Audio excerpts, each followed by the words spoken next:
जी तो स्टूडेंट्स, ये रही हमारी प्रॉब्लम नंबर 2.2, जिसमें वो कह के 30 kilo volt ampere 50 hertz to 40 100 volt पर 240 वोल्ट ट्रांसफार्मर, यानी कि एक ट्रांसफार्मर है जिसकी जो रिएक्टिव पावर है वो 30 किलो वोल्ट अम्पेयर है और उसकी फ्रिक्वेंसी हमने 50 हर्ट्ज सेट की हुई है और इनपुट हम उसको 2400 वोल्ट दे रहे हैं और आउटपुट में हमें 240 वोल्ट मिल रहे हैं। ठीक है, उसको टेस्ट किया जाता है डेटरमाइन करने के लिए उसके पैरामीटर्स को। तो ये फॉलोइंग डाटा शीट हमें मिलती है। ओपन सर्किट टेस्ट में उसके जो VOC वोल्टेज आते हैं वो 2400 वोल्ट आते हैं और IOC जो आती है 0.3 एम्पेयर आती है और ओपन सर्किट पावर भी आती है। इसी तरह से शॉर्ट सर्किट टेस्ट भी हम लेते हैं। ठीक है, अब वो कहता है कि फाइंड कीजिए फर्स्ट जुज में कि उसके जो पैरामीटर्स हैं आपने फाइंड आउट करके देने हैं। ओपन सर्किट में उसकी रिएक्टेंस बच्चों असल में वो यही चीज़ें पूछ रहा होता है, रिएक्टेंस रेजिस्टेंस। इसी तरह से शॉर्ट सर्किट में रिएक्टेंस और रेजिस्टेंस हमने निकाल के देनी है।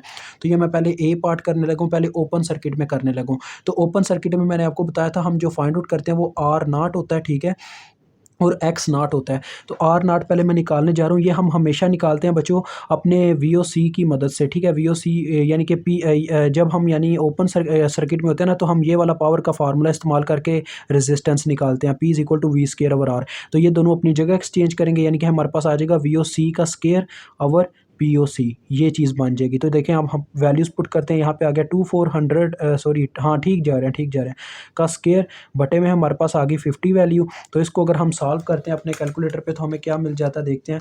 2400 का स्क्वायर डिवाइडेड बाय 50, तो ये बच्चों मेरे पास आता है 115200, यानी अगर मैं इशारिये की फॉर्म में लिखना चाहूँ तो 115.2 किलो ओहम्स। ठीक है जी, इसके बाद रेजिस्टेंस हासिल करने के बाद आपको एक करंट फाइंड आउट करनी होती है I।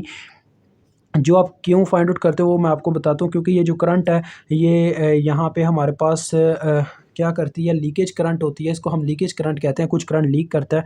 तो ये हमें फाइंड आउट करना होता है, उसकी मदद से फिर हम बाद में रिएक्टेंस को मालूम कर पाते हैं। तो लीकेज करंट पहले कैसे कैलकुलेट किया जाता है, सिंपल VOC ओवर R0 करके, ओहम्स लॉ लगा के। तो देखें VOC की वैल्यू कितनी है, 2400 है और ये अभी हमने कैलकुलेट किया R0 को 115.2 के आ गया। इसकी वैल्यू के अकॉर्डिंग IL को कैलकुलेट कर लेते हैं। 2400 डिवाइडेड बाय 115.2, तो ये मेरे पास आ जाती है 20.83 मिली एम्पेयर। किलो जाके ऊपर मिली बन जाएगा, 20.8 मिली एम्पेयर, इतना ही लिख लो तो बेटर है। आगे हम बच्चों क्या करेंगे, IX की वैल्यू कैलकुलेट करेंगे, जो कि आपको पता है कैसे कैलकुलेट होती है। इसका फार्मूला लगता है IOC का स्क्वायर माइनस IL का स्क्वायर। जो लीकेज करंट होती है उसको माइनस किया जाता है इसमें से। तो देखिए हमारे पास आ जाएगा यहाँ पे IOC का स्क्वायर यानी कि 0.3 का स्क्वायर माइनस 20.8 मिली का स्क्वायर, यानी कि यार इसका मिली ख़त्म करने के लिए मुझे इशारिये को 3 कदम और पीछे लेके जाना पड़ेगा, इतना तो आप सभी जानते हो। यानी इसको ये हमारे पास इसके बराबर भी हो सकता है 0.0208 अम्पेयर। ठीक है, ये इसकी वैल्यू बनती है 0.0208 अम्पेयर। यानी अम्पेयर में मैंने दोनों पैरामीटर्स को कर लिया ना, ताकि ये सॉल्व हो जाए। अब मैं इसको फाइंड आउट करता हूँ IX कितना आता है मेरे पास।